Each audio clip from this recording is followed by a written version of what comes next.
The Good Son, formerly known as Kung Kailangan Mo Ako lit, If You Need Me, was a Philippine family drama television series starring Jerome Ponce, Joshua Garcia, Mccoy de Leon, Eula Valdez, Mylene Dizon, John Estrada, Nash Aguas and Jeric Raval.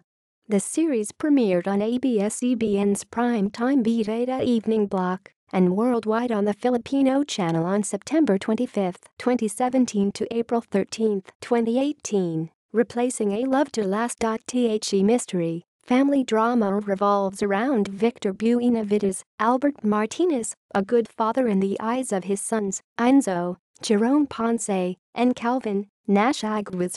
Behind their father's image lies a dark secret. He has another son, Joseph, Joshua Garcia. Joseph and his half-brother Obet, Mccoy de Leon, grew up fatherless, each from a different father. Victor returns to Joseph's life and things are starting to get better for their family, but Victor dies suddenly. The two families clash with each other to clear their names for the latter's demise. How will Victor's three sons face the challenges presented by his sudden death? Episodes 2018 equals September equals October equals November equals December equals 2018 equals January equals February equals March equals April equals. References